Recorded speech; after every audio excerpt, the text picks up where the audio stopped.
নমস্কাৰ মই মাধৱ আজি আপোনালোকৰ মাজলৈ নতুন ভিডিঅ' লৈ আহিছোঁ স্বাগতম জনাইছোঁ মোৰ ইউটিউব চেনেল নতুন পথলৈ আজি আৰু এটি আপোনালোকৰ মাজলৈ লৈ আহিছোঁ এটি সুন্দৰ প্ৰতিভা আহকচোন আমি ভিডিঅ'টো আৰম্ভ কৰোঁ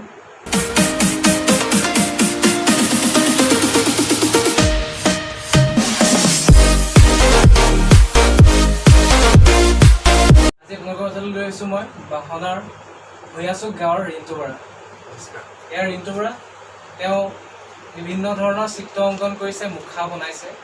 ভাওনা সংস্কৃতিৰ লগত জড়িত যিখিনি মুখা তেওঁ নিজে নিৰ্মাণ কৰিছে আৰু সেইখিনি আপোনালোকক মই দেখুৱাম তাৰ আগতে আমি ৰিণ্টুৰ বিষয়ে জানি লওঁ ৰিণ্টু তুমি এতিয়া কিহত পঢ়ি আছা মই বৰ্তমান হাই ছেকেণ্ডেৰী পৰীক্ষা উত্তীৰ্ণ হৈছোঁ আৰু মই বিকম ফাৰ্ষ্ট ছেমত এডমিশ্যন লৈছোঁ CKB কমাৰ্চ কলেজ আৰু তোমাৰ ঘৰত কোন কোন আছে ঘৰত মোৰ মা দেউতা আৰু মই দেউতাৰ নাম পদ্মধৰ বৰা আৰু মাৰ নাম ৰেখা বৰা আৰু তুমি যিহেতু মানে ছবি অঁকা দেখিছোঁ তোমাক দেখুৱাম এতিয়া আমাৰ দৰ্শকসকলক ছবিখিনি তুমি কেতিয়াৰ পৰা ষ্টাৰ্ট কৰিছা আঁকিবলৈ ছবি আঁকিবলৈ মই মানে সৰুৰ পৰাই ছবি আঁকি থাকোঁ মানে কিছুমান কিন্তু ছবি অঁকাত ধাউৰিটো ইমান এটা নাছিলে মোৰ কিন্তু মই যোৱা বছৰ নৱেম্বৰ মাহৰ পৰা ছবি আঁকিবলৈ বেছি ৰাপ এটা আহিছে মানে ছবি আনুষ্ঠানিকভাৱে ক'ৰবাত শিক্ষা লৈছিলা নেকি আনুষ্ঠানিকভাৱে মই কোনো শিক্ষা লোৱা নাই আনুষ্ঠানিকভাৱে শিক্ষা নোলোৱাকৈ তেওঁ যিখিনি চিত্ৰ অংকন কৰিছে সেইখিনি এবাৰ আপোনালোকক মই দেখুৱাই আছোঁ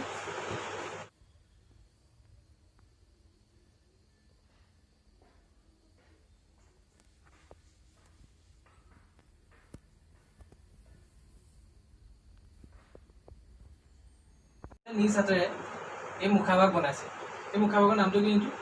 নামটো এই মুখাভাগ আচলতে মানে অলপ কুচৰিত্ৰৰ দৈত্য টাইপৰ লাগে বনাইছোঁ মানে মই কিন্তু নামকৰণ দিয়ালৈকে মই কৰা নাই মানে নাম দি কৰা নাই মানে চেষ্টা কৰিছিলোঁ সঁচাকৈ আপোনালোকক মই দেখুৱাইছোঁ এয়া চাওক ৰিণ্টুৱে নিজ হাতেৰে নিৰ্মাণ কৰিছে এই মূৰ্তিভাগ মানে মুখাভাগ আৰু এই চুলিখিনি ক'ৰ পৰা মই ভাওনাৰ ড্ৰেছৰ যিখিনি ভাণ্ডাৰ তাৰ পৰাই মই কিনি আনিছোঁ আৰু বাকীখিনি মই নিজে বনাইছোঁ আৰু এইটো কেনেদৰে বনাইছে প্ৰথম মই এনেকৈ বাঁহেৰে এনেকৈ ৰাউণ্ড কৰি বনাই লৈছোঁ বস্তুটো তাৰ ওপৰত মই কাপোৰেৰে চিমেণ্টে বা কুঁৱাৰ মাটিৰে মেৰিয়াই লওঁ তাৰ ওপৰত এনেকৈ মাটিৰে আৰু গোবৰে মাটিৰে এনেকৈ প্ৰলেপ দিয়া হয় ইয়াত নাক চাক বনোৱা হয় চকু টকু এনেকৈ অংচুত বনোৱা হয় এনেকৈ তাৰ ওপৰত আকৌ কাপোৰ এটা প্ৰলেপ কৰে মাটিৰে কাপোৰে এটা প্ৰলেপ কৰে তেনেকৈ বনোৱা হৈছে আৰু তোমাক কিমান সময় লাগে এই মুখাভাগ বনাওঁতে এই মুখা বনাওঁতে এই প্ৰথম ঘৰটো বনাওঁতে কমেও 2 ঘণ্টা লাগে বনাওঁতে তাৰপিছত কাপোৰ মাৰি শুকুৱালে টাইম লাগে কিমান সময় লাগে এইখন বনাওঁতে মোৰ কমেও 2 সপ্তাহ লাগিছে সম্পূৰ্ণ মানে মুখাভাগ সম্পূৰ্ণ বনোৱালৈকে 2 সপ্তাহ লাগে সঁচাকৈ আপোনালোকক মাজলৈ আজি এনেকুৱা প্ৰতিভা দেখুৱাবলৈ পাই আমি সঁচাকৈ সুখী হৈছোঁ আৰু ৰিণ্টু ঘৰত আহি তেওঁ জানিব পাৰিছোঁ তেওঁ কোনো আনুষ্ঠানিক শিক্ষা নোলোৱাকৈ মুখা নিৰ্মাণ আৰু অন্যান্য চিত্ৰ অংকন কৰিছে তেওঁ অংকন কৰা চিত্ৰখিনি এবাৰ আমি দেখুৱাম আৰু কোন হয় তেওঁ দেখুৱাম আহকচোন চিত্ৰখিনি এবাৰ দেখুৱালোঁ দেখুৱাইছোঁ আপোনালোকক ৰিণ্টুৱে অঁকা কেইখনমান ছবি এতিয়া আমি চাওঁ ৰিণ্টু দেখুৱাই দিয়া ৰিণ্টু ঘৰৰ পৰিয়াল এয়া ৰিণ্টু বৰ্মা ৰিণ্টু ককাক বৰ্তা বৰ্মা বৰ্তা এয়া ৰিণ্টুৰ দাদা এজন দাদা ৰিণ্টুৰ ককায়েক আৰু এজন ৰিণ্টু নিজেই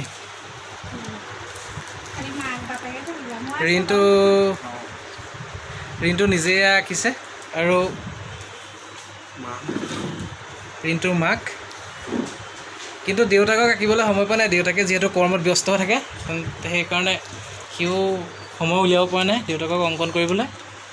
এয়া সকলোৱে পৰিচিত যাদৱ পায়েং এইজনক চিনি পাইছে বাহুবলী কুঞ্জন বৰতৰাজ আমাৰ সকলোৰে প্ৰিয় এইজন জুবিন গাৰ্গ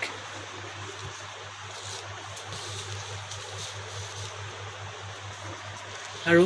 এইজন আশ্চৰ্য বৰপাত্ৰ। তেওঁ এইকেইজনেই হৈছে প্ৰিয় অভিনেতা গায়ক, এইকেইজনে তেওঁ আটাইতকৈ প্ৰিয়। আৰু তেওঁ আঁকি থোৱা চিত্ৰসমূহ দেখুৱাই দিছোঁ। এয়া বেহাৰবাৰী আউটপোষ্টৰ কেকেচাৰ আৰু মোহন।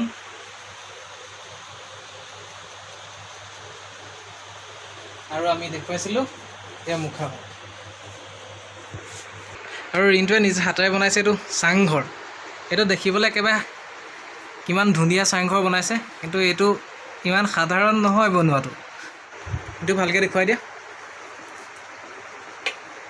দেখিছে এইটো লাইটটো কেনেকৈ লগাইছা তুমি?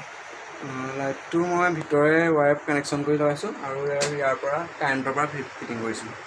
Charger wire. সঁচাকৈ এজন প্ৰতিভাৱান ল'ৰা বাহনাৰ। সঁচাকৈ বহুত ধুনীয়া লাগিছে ঘৰটো। আজিলৈ ভিডিঅ'টো ইমানতে সামৰিছোঁ। এনেকুৱা প্ৰতিভাবোৰ আপোনালোকৰ মাজলৈ মই আনি থাকিম। চাই থাকিব নতুন পথ ইউটিউব চেনেল। আৰু ভিডিঅ'টো যদি ভাল পাইছে লাইক কৰিব, কমেণ্ট কৰিব আৰু ছাবস্ক্ৰাইব কৰি ভিডিঅ'টোৰ লগতে শ্বেয়াৰ কৰি দিব, কাৰণ এনেকুৱা প্ৰতিভাবোৰ সদায় বিকাশ হ'ব লাগে। তেতিয়াহ'লে আজিলৈ ভিডিঅ'টো ইমানতে সামৰি মাৰিলোঁ। Thank U.